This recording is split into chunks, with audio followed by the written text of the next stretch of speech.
there. So the next presentation, my apologies for any inconvenience, but I can promise you that you will remember. Okay, so we are at the fascial system. Before I proceed with fascial system, I wanted to emphasize that my personal belief, my personal opinion on connective tissue slash fascia, the fascial system, is that um, I wouldn't treat a person coming to me, and I would really assess first their fascial restriction. If they do have any fascial restriction, because any fascial restriction will contribute to a lot of pain. Why? It's just based on how I'm going to present this, you will clearly see that everything is enclosed with fascia system. Each myofibrils, each muscle filaments are enclosed, with fascia. Therefore, even if we need to go release all those fascia to be able to treat the muscle deep within, and that's just my personal opinion. Okay, so we're gonna go proceed ahead to explain different areas and explaining the fascia, or if there's, I'm gonna also add any additional information if let's say you are restricted on certain areas. Okay, so we have seen here, it says your superficial and deep layerings of fascia, right? So we have I believe I did a video of the mysium and endomysium and perimysium, right? So we all know that like I mentioned earlier, that these muscles um, are also individually layered with connective tissue. Okay, these are the deep and layering of fascia, and then the outer part will also have some layering. Okay, so these red here indicates cervical muscles, right? These are muscles, and these are the vertebrae. If we know the vertebrae, and these are the spinal cord.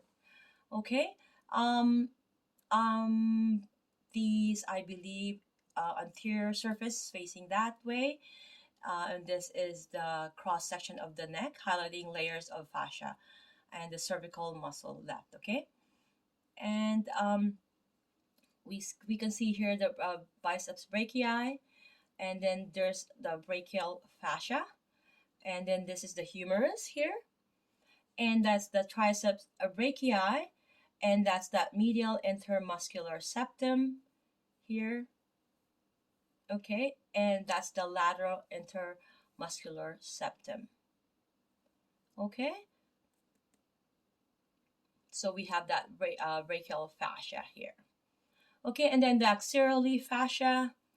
Um, this is in the armpit here, close to that,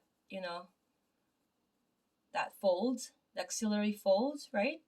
More a little inferiorly. Okay, and then the brachial fascia is where the biceps brachii is, and then the ante brachial fascia. Okay, so here. And then this one, the palmaris aponeurosis, I have made a video with regards to that. Our This one is a very strong aponeurosis here. There's a lot here of layered and layered of different directions of connective tissues. Why? Because we are always working with our hands, and the strength that I have mentioned to you guys, that we are growing in our mother's womb in a flex position. Therefore, our strength is in flex. So if you try to because if my I'm in a fist, so I have this grip here, and try to open them, it's going to be hard for you, as opposed to try to push it and try to flex it, right?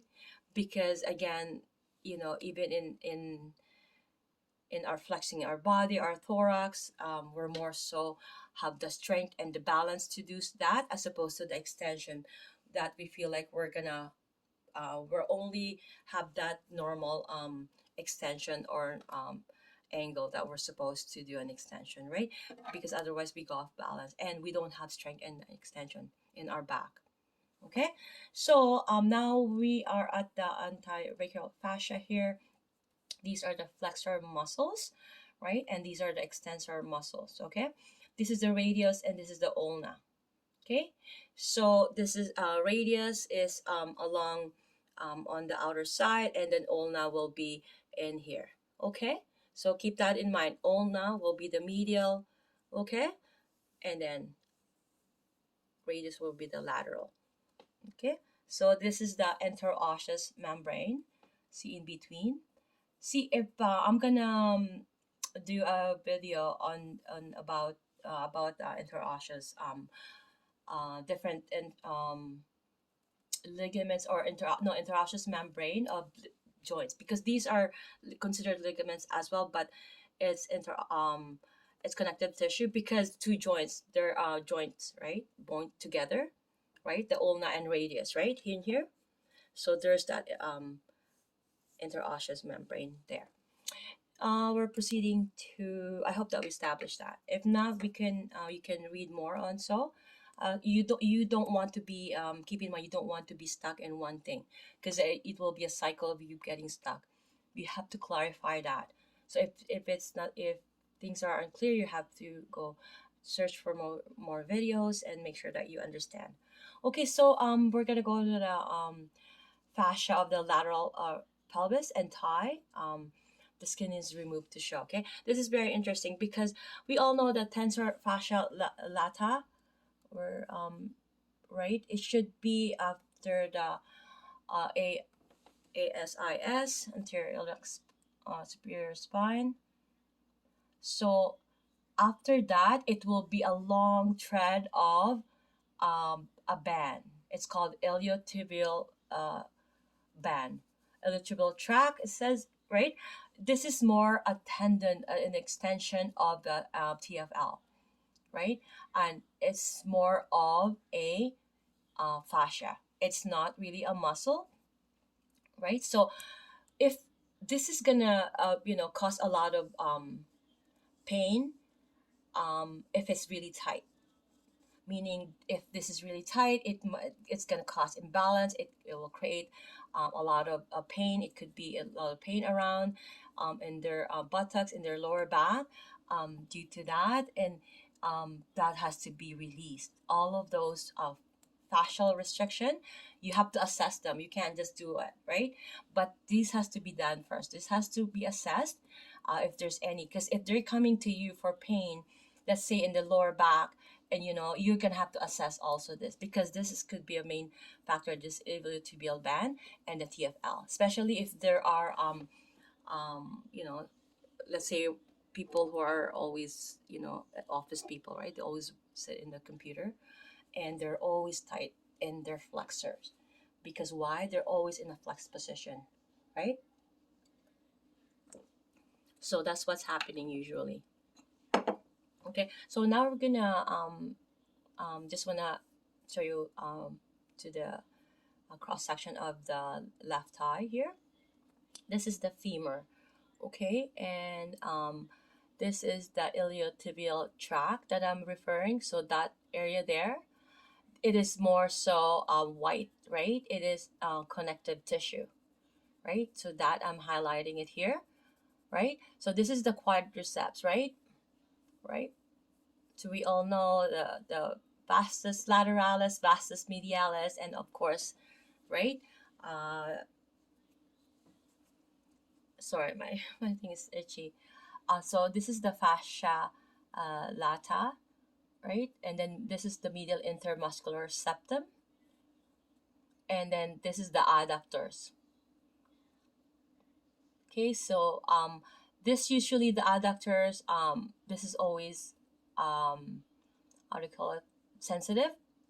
This is weak, um, and it's very tender usually. See, even if let's say your client is experiencing this has to be addressed as well, because if there's a lot of restrictions going on here, And also hamstring is a very important muscles, very tricky as well to remember these muscles, right? So if you see that it is enclosed with all that connective tissue, right? Except, you know, usually, right? Even if it's a group, they're all also compartmentalized.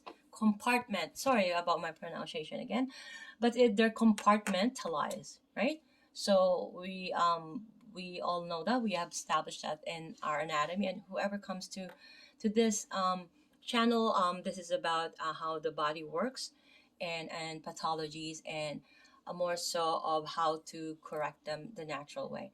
Okay, or through therapy, or perhaps, pharmacology, I will be discussing also as well, because I'm very interested in knowing things in respect to that study. Okay, so cross section of the left leg, the interosseous membrane, right? So that's again in between the tibia and the fibula, right? Just like the ulna and the radials, right? They also have that interosseous membrane in between, right? So any two joints together, right? It's more so, they say it's a ligament, but in this case, it's called interosseous membrane. And how like your six pack, right? The reason why it has that six pack is because of those connective tissue. Okay, but we're gonna maybe it should be here. Oh no. Okay. So the crural fascia, the extensor retinacula, right? I've mentioned that the retinaculum. We also have some retinaculum in